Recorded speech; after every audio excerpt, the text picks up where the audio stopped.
Today we're going to look at one technique that allows us to find antiderivatives or integrals of slightly more complicated functions. So hopefully by now you've practiced some of the basic rules, just using the power rule for integrals and all of your derivative rules in reverse for antiderivatives. Because you're going to need all of those for some of the problems that we're going to do today. But before we really get into that, we're going to take a look at this little situation, this kind of a contrived situation where f of x is x cubed plus 1, and u is going to be equal to x squared. And what we're going to do is we're going to find three different integrals, and we're going to, in the end, figure out what they all are in terms of x. So for the first one, the integral of f of x dx, well, that just means integrate x cubed plus 1 dx. That should be really straightforward. Right? This is just a power rule. This is x to the 4th over 4 plus x plus a constant. Right? Don't forget the constant, it's an indefinite integral. Right? So that one should be easy. But if we look at f of u du, what this is telling us is that first we need to write f in terms of u. So f of u, just like f of 2 would be 2 cubed plus 1, or f of a would be a cubed plus 1, f of u is just u cubed plus 1. And it says then du after that, which means that in order to integrate this function that we have in our integrand, that function has to be in terms of u. Well, it is. So we'll integrate. It'll become u to the 4th over 4 plus u plus a constant. And now, since originally we said find this in terms of x, we'll now replace all the u's with x squared. So u to the 4th would be x squared to the 4th. X squared to the 4th ought to be x to the 8th. So we have x to the 8th over 4, then plus u, which is x squared, plus our constant. And so we can see that, and understandably so, the integral of f of x dx and the integral of f of u du should come out to be very different things since u is equal to x squared. But this last one here has f of u dx. So first off, f of u is u cubed plus 1, but now we have a dx attached to the end of it, which means that we can't integrate this until it's in terms of x. So this time, instead of integrating and getting u to the 4th over 4 plus u, we first have to convert this into terms of x. So u is x squared.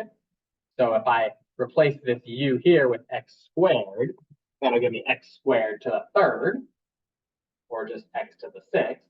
And plus 1 is just plus 1.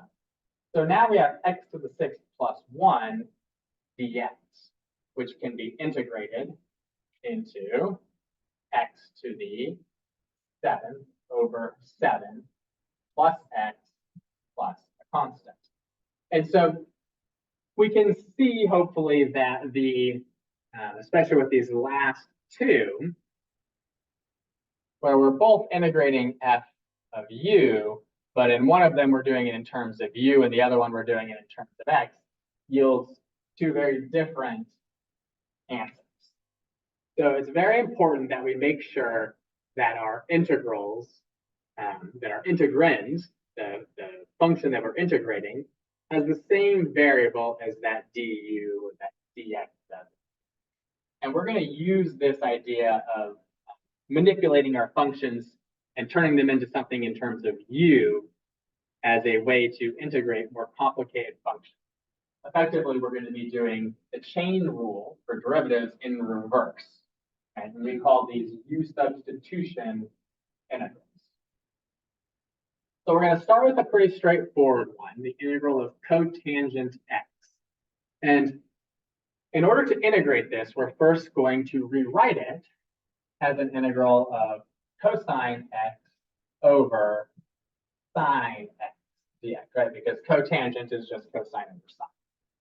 And so now we are going to look for a function within here that when we take its derivative, we get some other function within our integral. And so the most obvious choice here is for us to let u equal sine x.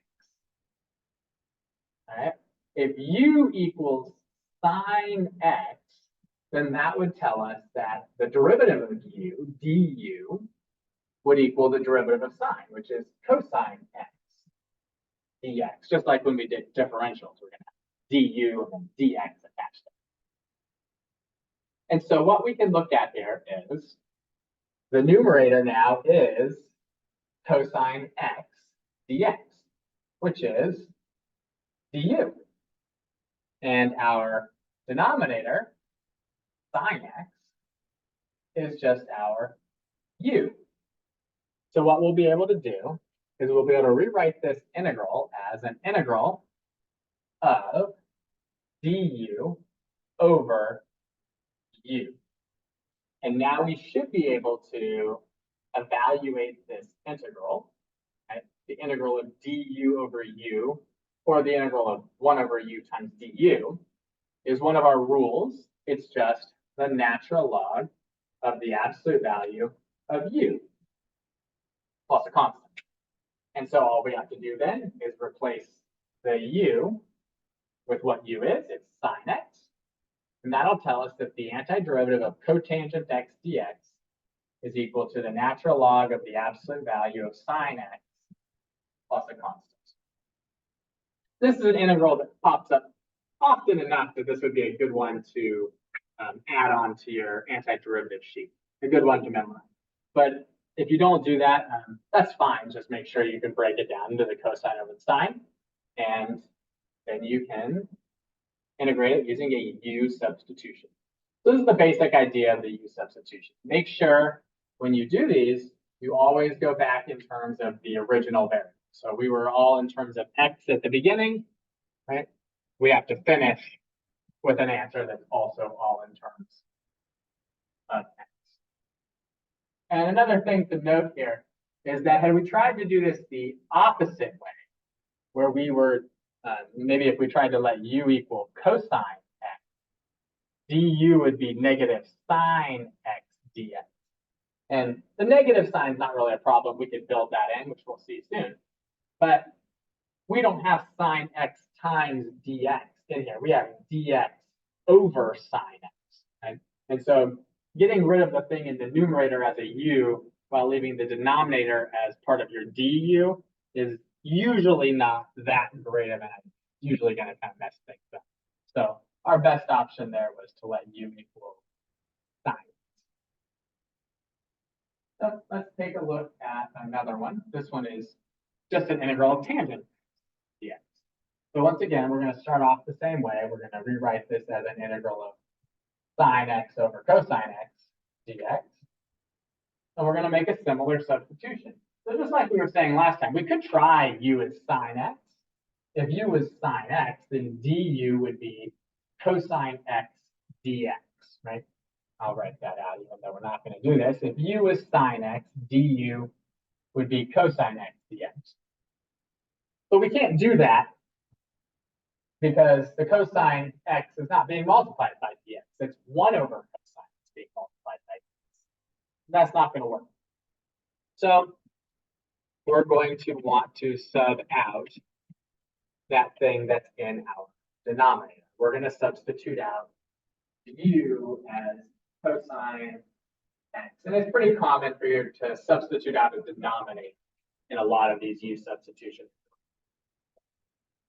But now we'll note that du isn't just sine x dx. It's actually negative sine x dx. So the first one, we just had the du in there, right? The du was right there. But in this case, it's not there. We're missing a negative 1. We're missing a negative in front. But that's okay, because I'm just going to put a negative in there. If I put a negative in there, I've effectively multiplied the whole thing by negative 1, which I can't do. But what I can do is I can multiply the whole thing by negative 1 twice. So I put a negative on the inside and a negative on the outside. Effectively, that doesn't change the integral. But it does give me my du inside the integral. So now I've got a negative sign outside my integral with negative sine x dx up there in the numerator. And negative sine x dx is just du, so I'll replace that with du. And then in the denominator, I've just got cosine x, which is equal to u. So now as I integrate this, I'm going to get negative, and then this is natural log absolute value u plus some constant. Okay? I'm going to call this constant 1, just for the heck of it. We're going to kind of do a little technical thing here at the end to see why this negative sign doesn't really, I mean, it matters. It's going to be attached to the natural log, but why it doesn't really matter if I put this whole thing into parentheses here. So as I replace this, I get negative natural log absolute value of u, so negative natural log absolute value of cosine x. And then that minus sign would get distributed through, right? Minus constant 1. Well, it doesn't really matter if I'm adding or subtracting a constant. Adding or subtracting a constant is the same thing. So I could call this negative natural log absolute value cosine x. That's plus some constant. And that's a good formula there for the integral of tangent. And you will sometimes see this written, because remember, this is just a -1 coefficient on a logarithm that can be brought inside as a power. Cosine of x to the power of -1 is 1 over cosine, which is secant. So this will often be as natural log absolute value secant x plus a constant. So either one of those is an acceptable answer. But notice here that I don't really need to put this up here into brackets or into parentheses, because what I could have done is I could have brought this negative sign inside, right? If I brought it inside, then this negative sign would have just fit inside. And I wouldn't have to worry about this distributing to get a minus constant 1 and replace it, so it just says plus c. Okay. So that plus c can really just be tacked on for our regular old indefinite integrals. It can just be tacked on towards the end once we actually finally done it. So here's two good formulas that both represent an integral of tangent x.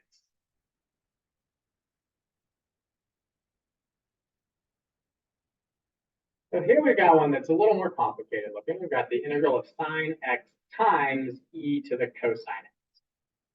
And the best way to go about this one is to usually, and for most of these U-substitutions, is to look at where is there a function within another function. And usually you want to substitute out the function that's within the other function.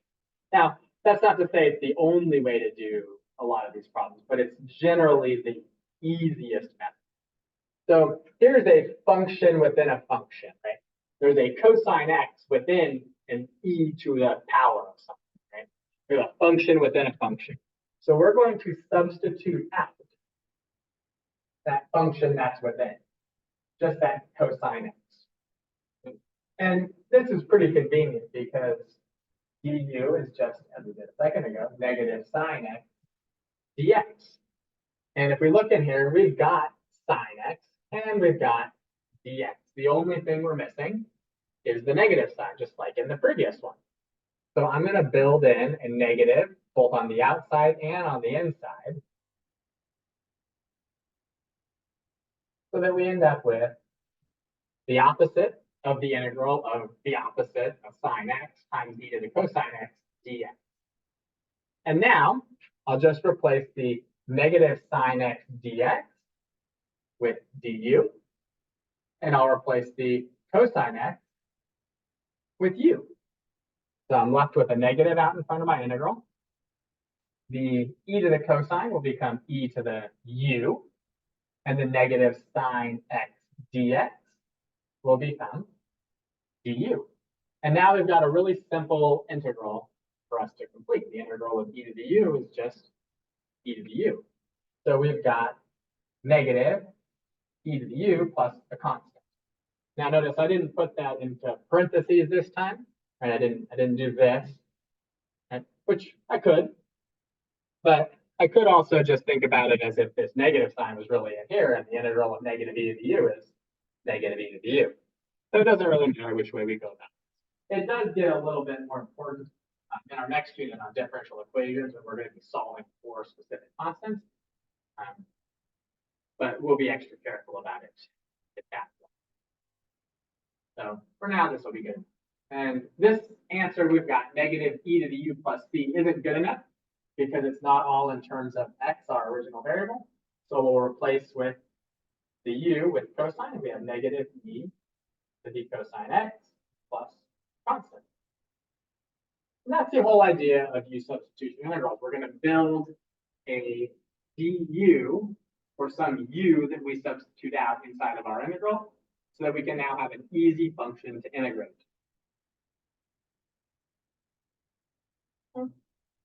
Let's take a look at an integral of x squared times the square root of 5 plus 2x cubed.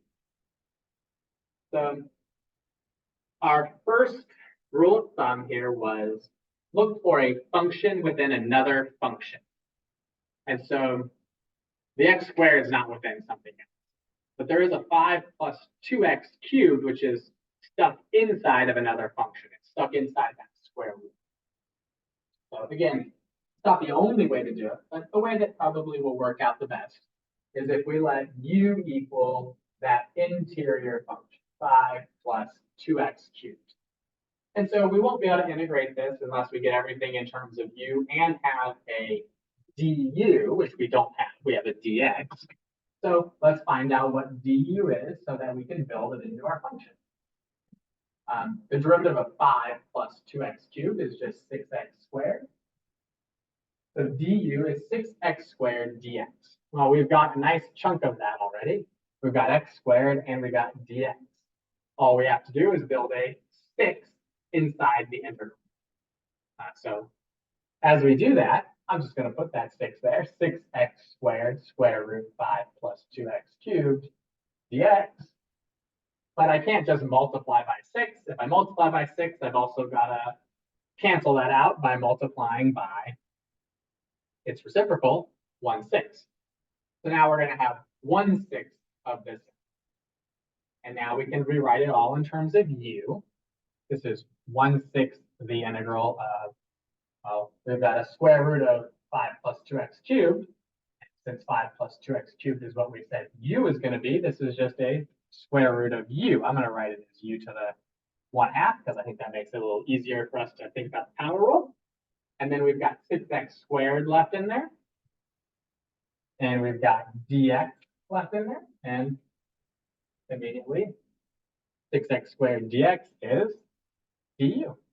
And we've now got 1/6 of the integral of u to the 1/2 du, which is 1/6 of, well, the integral of u to the 1/2 is u to the 3/2, and then divide by 3/2, which would be multiplying by 2/3.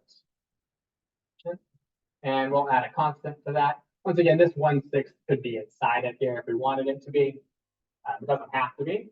Right? If we don't put it inside of there, really we have 1/6 of this constant, but a 1/6 of a constant is still just a constant. So we'll leave it like this for now. And now we just write this in terms of x and finish up the problem. So 1/6 of 2/3, 1/6 times 2/3 is 2/18, which is 1/9. So we've got 1/9 of u to the 3/2, which is 5 plus 2x cubed to the 3/2, and plus that constant.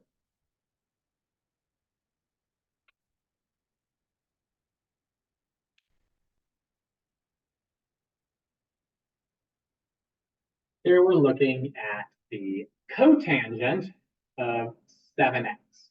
So we've now got a rule for cotangent, but this isn't just cotangent x, this is cotangent 7x, which is a little bit different. we're going to have to substitute out that function, 7x, that's within the other function, cotangent. So if u is equal to 7x, then du is just going to be 7 dx. If I'm going to build a 7 into this, 7 cotangent 7x dx, I've got to throw a 1/7 outside that to cancel out the 7 that I've multiplied by on the inside. So we're now left with 1/7 of the integral of cotangent u du, because 7 dx was my du, and the 7x there was my u. And just a few minutes ago, we came up with the rule for the integral of cotangent. The integral of cotangent was natural log of the absolute value of sine. So this is going to become 1/7 natural log absolute value sine u plus a constant. And we'll now just replace the u back with the 7x to get 1/7 natural log absolute value sine 7x plus a constant. And we'll see a lot of U-substitution integrals where we have a trig function with just something basic inside of there. You're going to want to get to the point eventually where you're doing those U-substitutions in your head, where you're just going straight from this integral to the final answer, right? And not writing all this out. Especially when you get to calculus 2 and you're learning about integration by parts, it's going to be really, really convenient if you can do these basic ones with the U-substitution in your head. If you can't, it's going to really slow you down in Calc 2. So really want to get to the point where you can. All right. Here we're looking at dx over cosine squared 2x. And if we think about this one, it seems like the function that's within another function is the 2x is within the cosine squared. We're probably going to want to do a u substitution for the 2x. But we don't know an integral of 1 over cosine squared. So maybe we can find a way to rewrite that trig. So if we rewrite that trig as, let's say, secant squared 2x dx, we do have a nice formula for the integral of secant squared, right? The integral of secant squared is tangent. So if we just let u equal 2x, then du will be 2 dx. And we'll just throw a 2 and a 1/2 there to cancel it out. And we'll be left with 1/2 the integral of secant squared u du, right? The 2 dx being replaced with the du, and the 2x is just becoming that u. And now we can integrate. The integral of secant squared, as we said, was tangent. So this is 1/2 tangent u. I'm just going to go 2x, because we know u is 2x. So this is 1/2 tangent 2x plus a constant. Simple enough.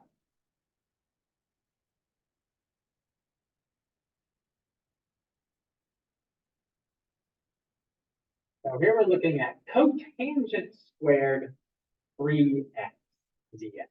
And once again, this seems very similar to the one we were doing a little bit ago, where we'd like to let u be 3x, and then du will be 3 dx.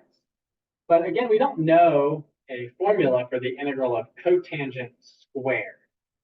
Now, we might go through a process of trying to write that as cosine squared over sine squared, and trying to find a nice way to do a u substitution with that. But that's not really going to work out too nicely. So we need to think about ways to rewrite trig functions. And specifically, think about Pythagorean trig identities, right? We know that sine squared x plus cosine squared x equals 1. And I'm sure we all remember that one, but the other two sometimes are a little more difficult for us to remember. So one of them is 1 plus tangent squared equals secant squared. And that one doesn't really apply here. But 1 plus cotangent squared 1 plus cotangent squared x is equal to cosecant squared x. So if you don't have all of your Pythagorean trig identities memorized, you really want to have those memorized. So I can rewrite cotangent squared 3x as cosecant squared 3x minus the 1. So I'm going to rewrite this first before I do anything else as an integral of cosecant squared 3x minus 1. And part of that I already know how to integrate, right? The minus 1 can easily be integrated. So if I wanted to, and I think we'll do that this way, we'll say this is the same as an integral of cosecant squared 3x dx minus an integral of 1 dx. And for the second part of it here, the integral of 1 is just x. So I'm going to have a minus x, and I should really put a constant here, right? So minus x plus some constant. But for the other piece of it, we have to then think about how do I get cosecant squared when I take a derivative? Well, the derivative of cotangent is negative cosecant squared. That would mean that the derivative of negative cotangent is positive cosecant squared. So I do have an antiderivative for cosecant squared x, or for cosecant squared u, right? It would be negative cotangent, but I don't have cosecant squared x. I have cosecant squared 3x. So we're going to do a substitution where u is equal to 3x, and du is now going to be 3 dx. And if we do that, we end up with an integral of 3 cosecant squared 3x dx, and we'll put a 1/3 out in the front of it. So now we're looking at 1/3 of an integral of cosecant squared u du minus x plus that constant.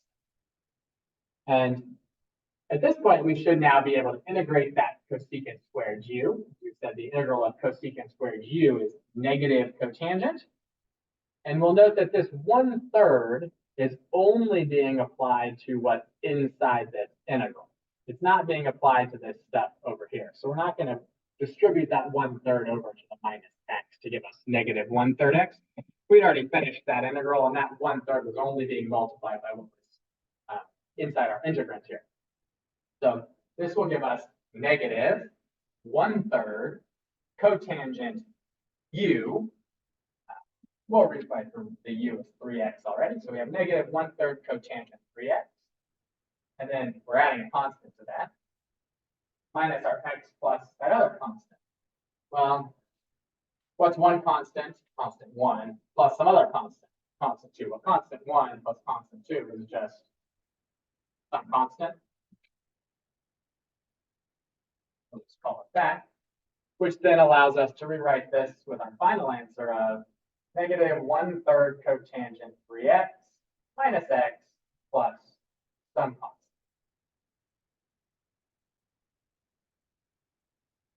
Make sure you're able to manipulate the trig and do your U-Substitution.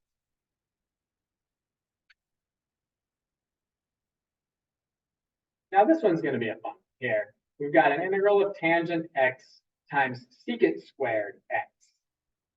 We're going to spend actually a couple minutes looking at a couple different ways to do this one.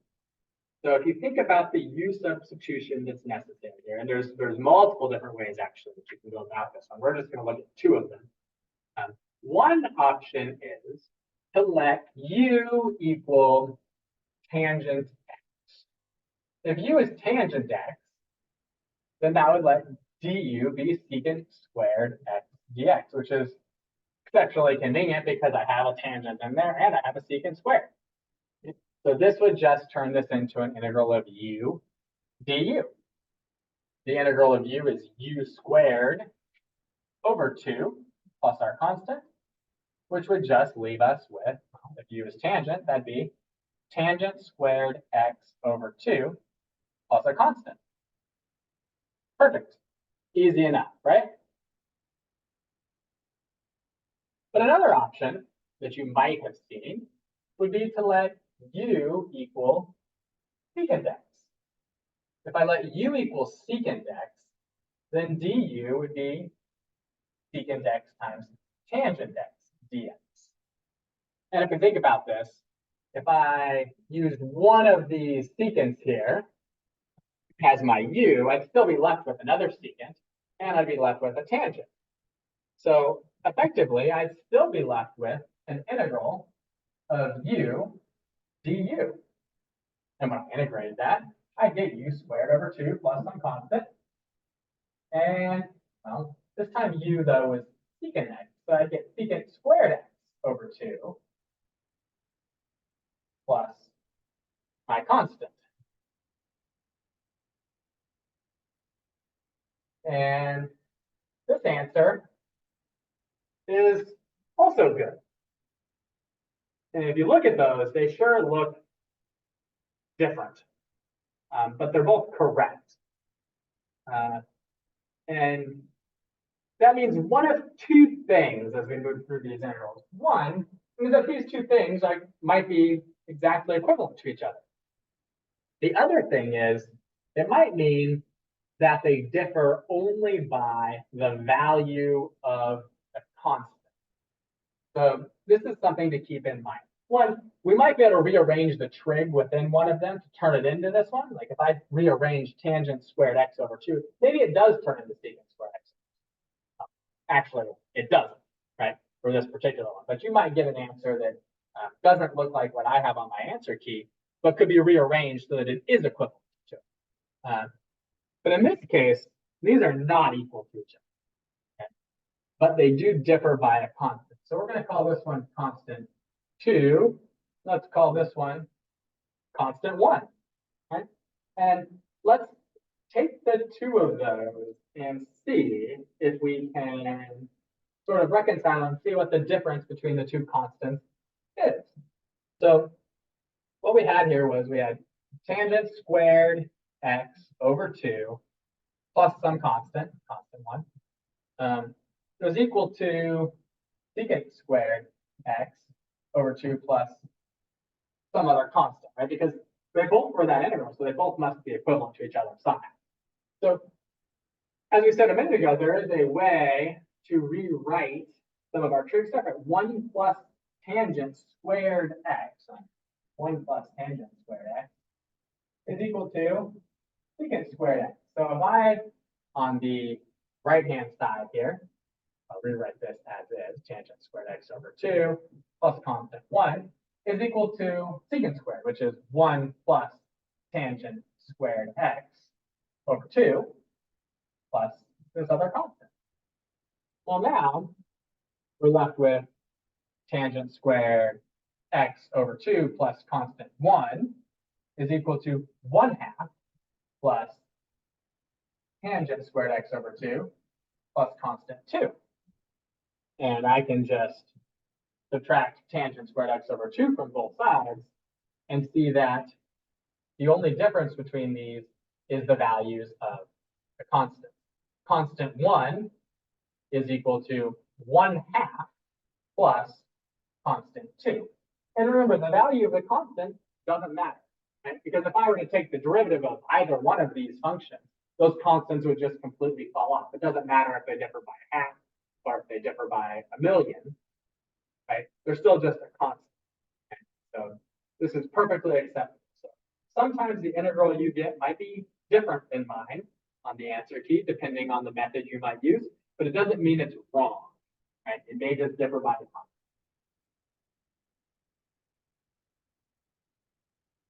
All right, so let's take a look at this one here. It's the same integral, but now it's a definite integral. And we're left with an integral from 0 to pi over 3 of tangent x times secant squared x. So we know how to integrate this. We can actually go back and pick either one of these. It doesn't really matter which one. Let's just do it with how about with tangent squared x over 2, right? So if we ignore the constant, we'd end up with tangent squared x over 2 as the integral here. But I think what I want to do actually is I want to write it out. Let's do this as u equals tangent x. And so du is secant squared. So as we do this, we'd end up with an integral of u du. Now, the problem here is I can't just leave this as a 0 and a pi over 3, because that 0 and that pi over 3 are actually x values. And now my integral is in terms of u. And so what I want to do here, and what will make your life a little bit easier in the long run, is if you say when x is 0, right? When x is 0, when that lower limit is 0 with my integral that's in terms of x, when x is 0, what does u equal? U equals the tangent of 0, which is, well, the tangent of 0 is just 0, right? So that lower limit is going to actually stay as 0. What about when x is pi over 3? Well, when x is pi over 3, u is the tangent of pi over 3. And the tangent of pi over 3 is just root 3. So now I'm going to replace that with the square root of 3.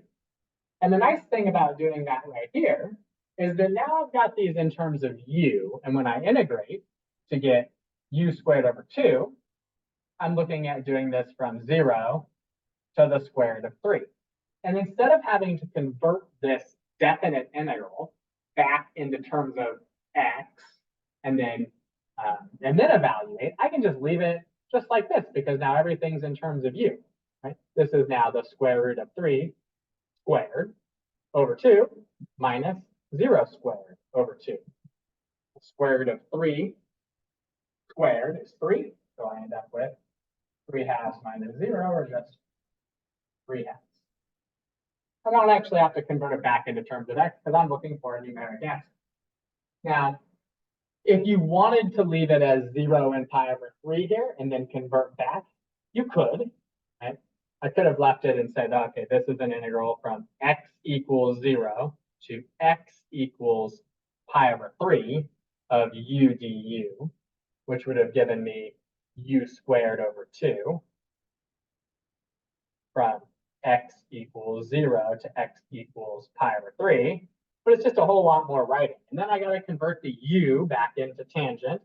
So I'd say this is now tangent squared x over 2 from x equals 0 to x equals pi over 3. And then when I plugged it in, I just have to evaluate this out anyway. And I'd end up getting this same answer. But to me, it's a lot more writing to do it this way. Why not just convert it into u right away, write a lot less, and get the exact same answer? That's my recommendation. But if you find that you prefer leaving these in terms of x until you have to go re-substitute back in and turn your u's into x's, that's fine too.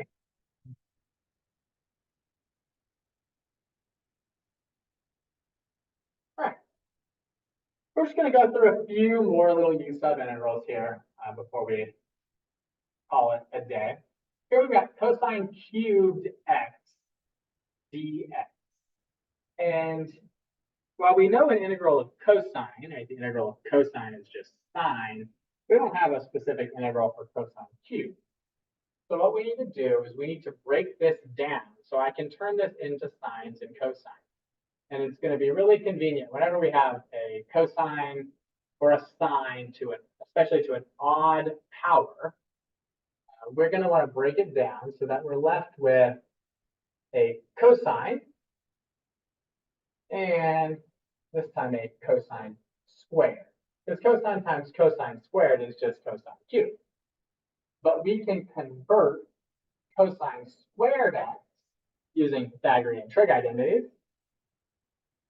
into 1 minus sine squared x. And now, if I just let u equal sine x, then du will be cosine x dx. And we can see that if I get rid of the sine x's, that's going to leave me with just a 1 minus u squared, right? And then the cosine x dx will just turn into du. And now it's a very simple power rule integral. This is just u minus u cubed over 3 plus our constant. And we'll replace the u's with sine, giving us sine x minus sine cubed x over 3 plus a constant. And once again, this isn't the only way to go about this. It's probably the simplest way to go about this. But there are other substitutions that you could make work with this, where your answer might look totally different. But this is probably most definitely.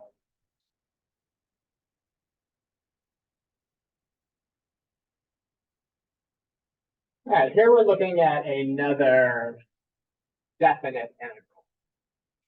And we've now got x over x squared minus 4.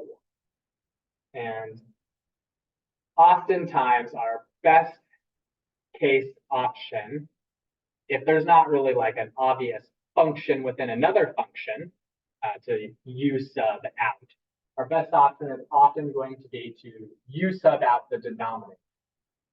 So let's let u equal x squared minus 4, which would mean that du is going to be equal to 2x dx.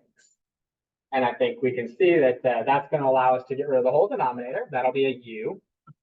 And I don't quite have a 2x dx, but I can easily just throw a 2 in there if I put a 1/2 out on the outside to cancel it out. So now I'm going to be looking at 1/2 of an integral of du over u. But I can't put 0 and 1 there because those are x values. I'd like to convert them into u values. So if x is equal to 0, that means that u is equal to 0 squared minus 4, or just negative 4, right? By using our u equals x squared minus 4 formula. So the 0 is actually going to turn into a negative 4 down here. And then if x is equal to 1, then u is going to be 1 squared minus 4, which will be negative 3. We're going to go from negative 4 to negative 3. And so now we'll just integrate.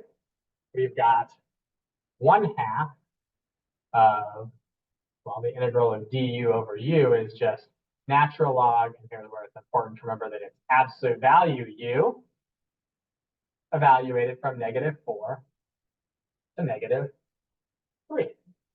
And so now we've got 1/2 of the natural log of the absolute value of negative 3 minus the natural log of the absolute value of negative 4, or 1/2 natural log 3 minus natural log 4, which is a perfectly acceptable answer.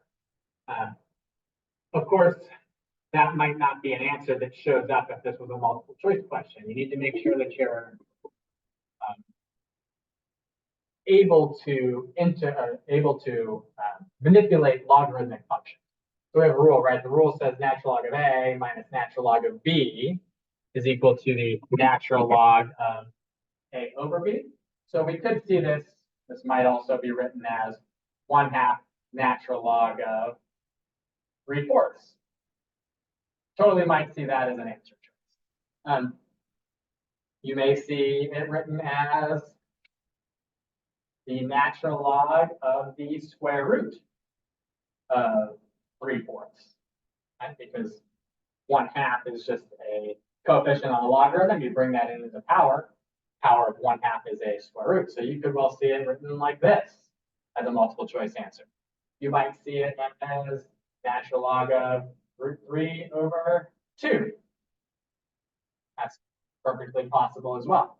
But you might see it any of those ways. There's a lot of different ways we could write this out. Any of them are acceptable to me on a test, but if this was a multiple choice exam, you really might need to manipulate that logarithm any of these ways. So just keep that in mind. We just got a couple more here that we're going to look at, 2 or 3 more today. So we've got an integral of 4x over the square root of x squared plus 9. So the easiest way here, again, is probably to look at using a U-sub for the function that is within another function. So we've got x squared plus 9 that is inside of that square root. So if we let u equal x squared plus 9, du will be 2x dx. And so this time, we've actually got a 4x up there. And instead of 2x, we actually can break that down, right? 4 is 2 times 2. So I could pull one of those 2's outside and put this as a 2x over root x squared plus 9 dx. And now I've got the du up there in the numerator, and I've got a square root of u in the denominator. So this now looks like 2 times the integral of du over root u. Well, a square root of u in a denominator is just u to the negative 1/2. And if we integrate u to the negative 1/2 using the power rule, we'll go up to a power of positive 1/2. This is 2 times u to the positive 1/2. And then we'll divide by 1/2. So that's going to be a, if you divide by half, that's multiplying by 2. And again, this 2 could have been inside or outside. It doesn't really matter. And then we'll throw that constant on at the end. So we end up with 4 square root u plus our constant, or 4 square root x squared plus 9 plus our constant. And again, for any of these, if you're not sure if you've done it correctly, you can always go back and take the derivative of what your answer was and see if you end up getting what was inside the integrand. And I guarantee you'll get that integrand.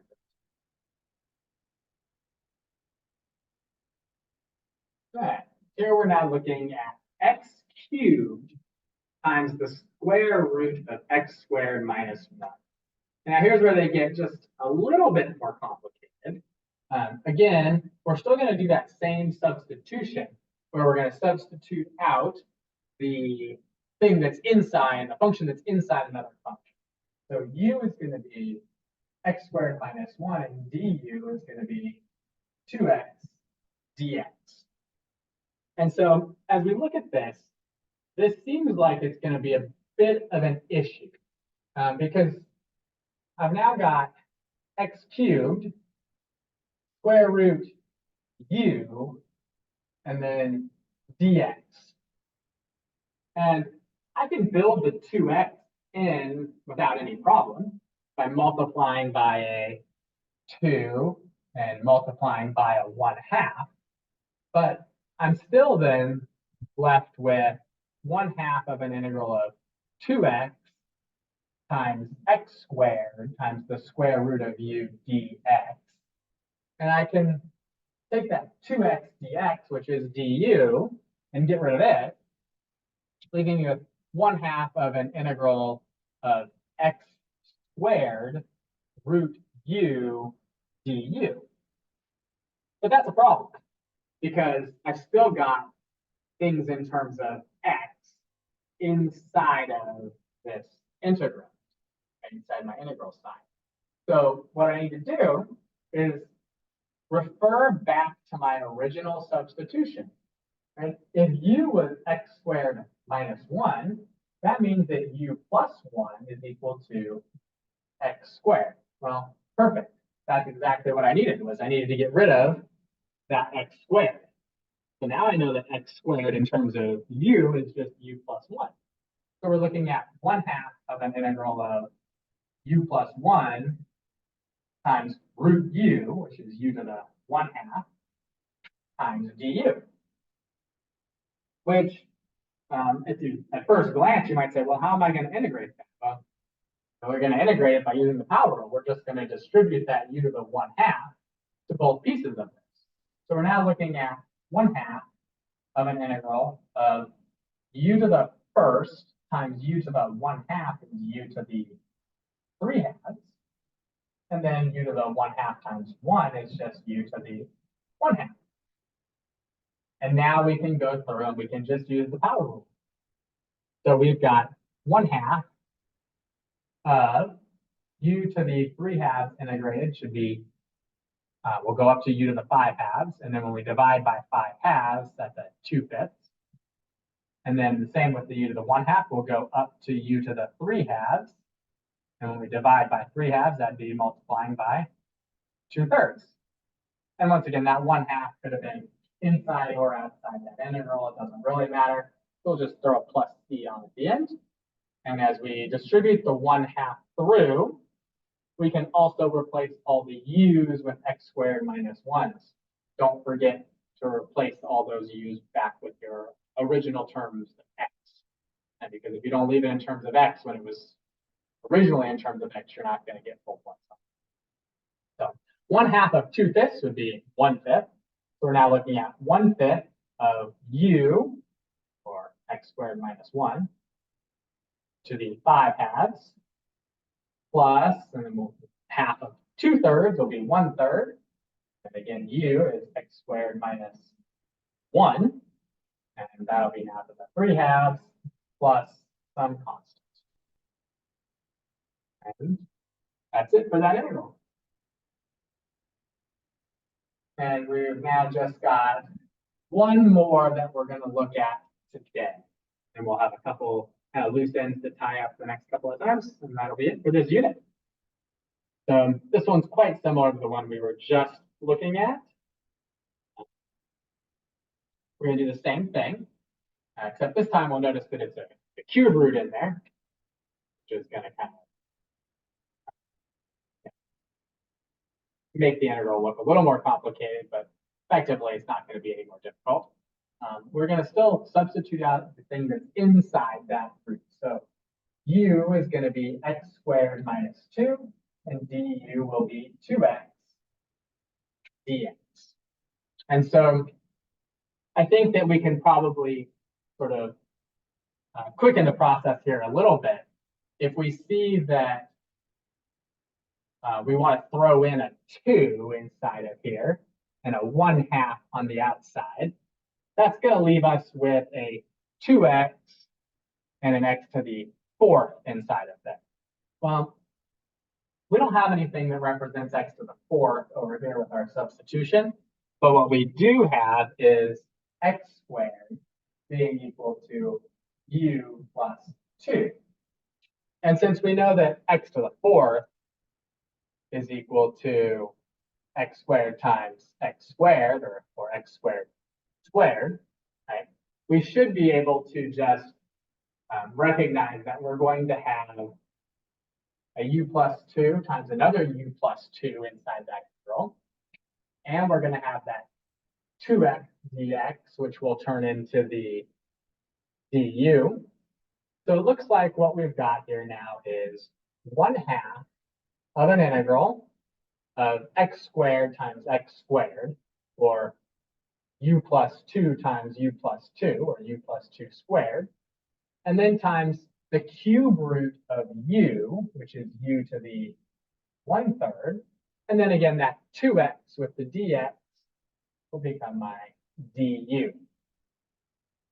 And we'll have to do a little bit of a mess of distributing to turn that into a power rule integral, but it shouldn't be too bad. We've got 1/2 of an integral, and then u plus 2 squared. I'm just going to do that right below. U plus 2 squared is u squared plus 4u plus 4.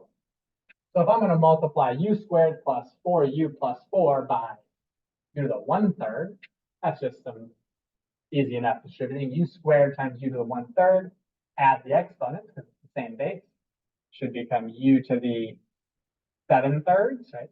U squared is 6/3. So 6/3 and 1/3 is 7/3. And then 4u is 4u to the 1st, right? Times u to the 1/3 ought to be 4u to the 4/3. And then plus 4u to the 1/3 du.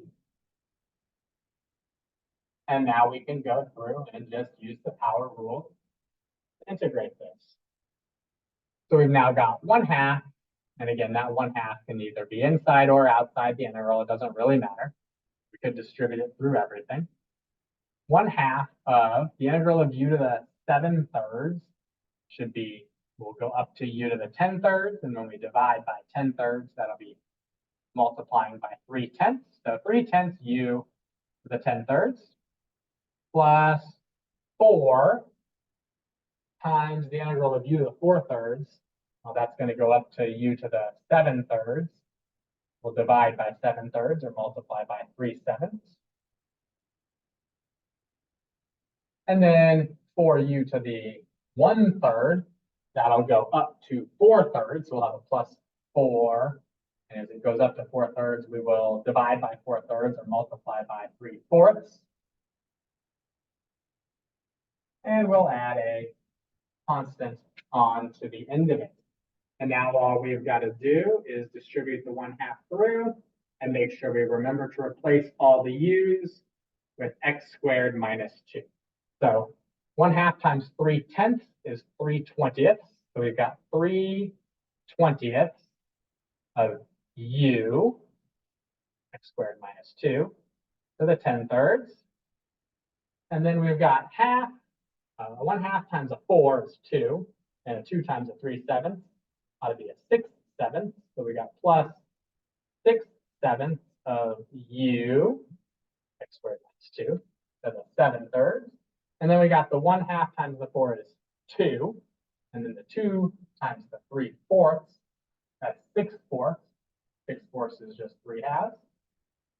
So we've got plus 3/2 of u, again, x squared minus 2, to the 4/3. And don't forget at the very end, it'd be a shame to do all that work and forget your constant and lose a point there. And that is our final answer. A little bit messier than the original integrand was, but not too bad if you just kind of follow through the regular steps. So those are the basics of U-substitution. Next time, we're going to take a look at a couple of special little cases and some integrals that kind of pop up fairly commonly. And then we'll finish off the unit the time after that, talking about the mean value theorem for integrals. But that's it for today and our work with basic U-substitutions.